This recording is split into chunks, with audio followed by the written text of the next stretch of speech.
नाजरीन और हाजरीन अस्सलाम वालेकुम। आज से हम आपके लिए इंतहाई अहम और रिसर्च बेस्ड प्रोग्राम का आगाज़ कर रहे हैं, द लॉज एंड कुरान, यानी कि कवानीन कुरान।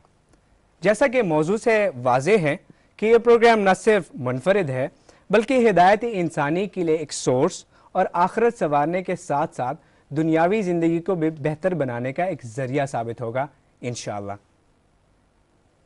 हमारे इस प्रोग्राम के जैसे मौजू से और नाम से वाज़े है कि ये programme it's all about laws and Quran.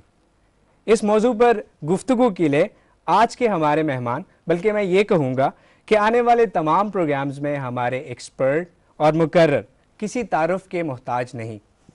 ये डायमेंशनल मल्टी डायमेंशनल शख्सियत के हामिल पर्सनालिटी जो है बैक वक्त एक कामयाब कानूनदान है, मारूफ सियासी शख्सियत और पार्लियामेंटेरियन तो है ही, इसके साथ साथ बेहतरीन मुकर्रर, दानिश्वर और अदीब भी है, डॉक्टर बाबर आवान।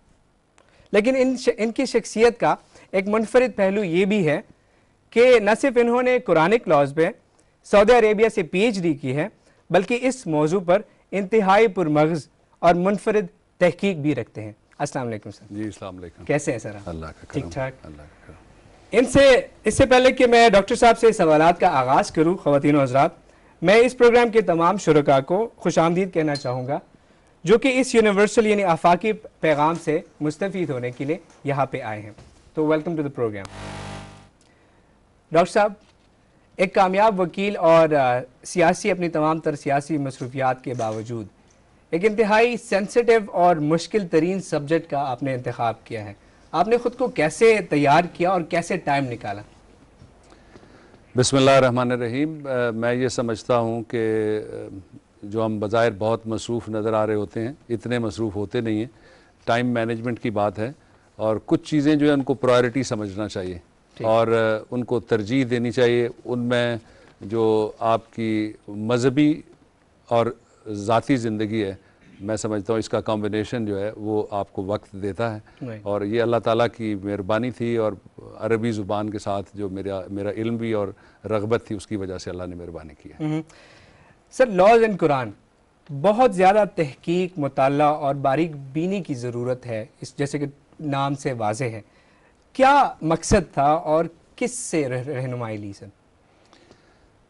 ये मैं एक केस कर रहा था, चागी का एक मुकदमा था। उसमें सवाल ये आया सुप्रीम कोर्ट के सामने कि अगर किसी जगह वो कत्ल का केस था और उसमें सज़ा जो थी, कत्ल की 3 सज़ाएँ अलग-अलग, या कत्ल अगर मासूम दम शख्स मारा गया तो वो कत्ल की सज़ा जो है वो मौत है और ताज़ीर में उम्र कैद दी जा सकती है। एक सज़ा और है दियत, यानी अमाउंट ऑफ कंपनसेशन जिसको कहा जाता है कि जो मरने वाला है उसके वारिसों को मुलज़म पे जुर्माना करके उसकी रकम जो है वो दिलवा दी जाए। ये सवाल आया जब, तो वहाँ सुप्रीम कोर्ट में ये सवाल उठा कि ये क्या 4 मुलज़म थे तो इन पे जो जुर्माने की रकम है, उस ज़माने में ये 3 लाख होती थी, ये चारों पे 3 लाख तकसीम होंगे या चारों पे 3-3 लाख रुपए अलग-अलग जुर्माना आएगा। तब मैंने पढ़ना शुरू किया तो मुझे एक डिफ़िकल्टी ये नज़र आई जब सुप्रीम कोर्ट ने मुझे कहा कि मैं वहाँ पेश हूँ इस मुकदमे में कि किसी जगह कंपाइल्ड शक्ल में कुरान हकीम के अंदर जो कवानीन आए हैं वो जिसको कोडिफाइड लॉज कहते हैं, वो उनकी सूरत में कोई किताबचा मौजूद नहीं था। तो मैंने रिसर्च शुरू की। फिर मैंने इस रिसर्च में ये भी कंजूसी की बात होगी कि अगर मैं ये ना कहूँ कि इस्लामी यूनिवर्सिटी की एक तालिबा थी, वो उनसे मैंने मुआवनत ली और उनको मैंने साथ, क्योंकि मैं कंप्यूटर लिटरेट उस तरह का नहीं हूँ, तो उन्होंने मेरी मुआवनत की और अल्लाह की मेहरबानी से मोटिव आखिरत संवारना है। और मोटिव ये है कि अगर एक शख्स को भी ये पैगाम हमारे ज़रिए चला गया, दिल में उतर गया, किसी की इस्लाह हो गई, किसी ने ज़िंदगी संवार ली, किसी ने रवैया बदल लिया, किसी की आउटलुक चेंज हो गई, तो मैं समझता हूँ कि मकसद पूरा हो जाएगा। ग्रेट जी। लॉज एंड कुरान का सर आज के मौजू के बारे में अगर आप हमें बताएं तो। आज का जो मौजू है जी, ये है doctrine of mercy and goodness. ये है रहम और एहसान। जो कॉन्सेप्ट है मगरिब का और इस्लाम का, वो मुख्तलिफ है सिरे से ही इंसाफ का। मगरिब में जो लॉ है उसको रूल ऑफ लॉ के लिए इस्तेमाल किया जाता है اور اسلام میں جو تصور ہے, قرآن کا جو تصور ہے وہ ہے العدل بالاحسان, دی جسٹس ود دی مرسی, کہ انصاف جو ہے وہ رحم کے بغیر مکمل نہیں ہوتا. یہ آج کا جو لیکچر ہے اس کا یہ مین تھیم جو ہے یہ ہے. اور اس سلسلے میں جو قرآن حکیم کے اندر there are 11 verses and there are 9 سوراز. یہ اس کا طریقہ یہ ہوگا کہ جو گفتگو ہم کریں گے ایک موضوع چن کے, جو کانٹمپریری لاز ہیں آج عدالتوں کے اندر, ملکوں کے اندر, معاشروں کے اندر, مختلف قومیتوں کے اندر جو قوانین چل رہے ہیں, کیا وہ قوانین قرآن کے اندر موجود ہیں کسی نہ کسی حوالے سے یا نہیں موجود. یہ میرا خیال یہ ہے اور یہ تحقیق یہ ثابت کرے گی کہ یہ قوانین, اور بلکہ میرا ایمان ہے یہ قوانین موجود ہیں. وہ ایک قانون کو لے کے پھر ہم اس کو کانٹمپریری لاز جو ہیں ہمارے جو آج قوانین ہیں مثلاً پاکستان کے اندر جو ہیں ان کا حوالہ دے کے اور دنیا کے اندر حوالہ دے کے ہم بتائیں گے کہ یہ قوانین قرآن حکیم کے اندر یہ ہیں, اور فلاں جو صورت ہے اس کی فلاں آیت کے اندر یہ قانون یہ ضابطہ پایا جاتا ہے. ڈاکٹر صاحب میرے ساتھ جو حاضرین اور آئی ہوپ کہ ہمارے ناظرین بھی لک فارورڈ کر رہے ہوں گے آپ کو سننے کے لیے. اس سے پہلے کہ پروگرام کو آگے بڑھائیں ایک چھوٹا سا وقفہ لیتے ہیں اور آپ سے ملاقات ہوتی ہے اس وقفے کے بعد.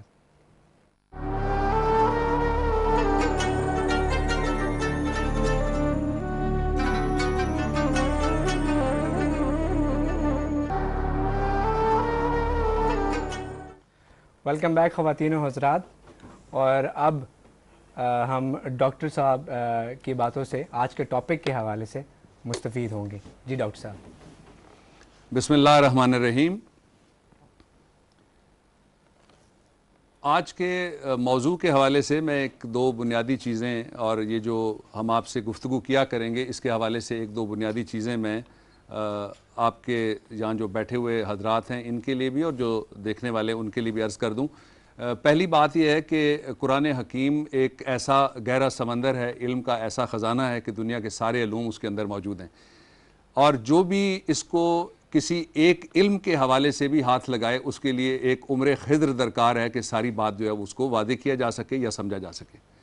میری کوشش یہ ہوگی اپنے سننے والوں اور دیکھنے والوں کے ساتھ گفتگو میں کہ اس کا گفتگو کا انداز علمی بنا کے اور اس کو میں پیچیدہ نہ بناؤں, بہت اہم فہم انداز میں عام آدمی کی سمجھ کے لیے, جہاں انگلش چونکہ لا انگلش میں لکھا جاتا ہے بے شمار دنیا کے سارے ممالک میں پاکستان سمیت, اس کا بھی کچھ تھوڑا بہت تذکرہ آ جائے گا, لیکن آسان اردو میں عام فہم انداز میں آپ سے بات کروں.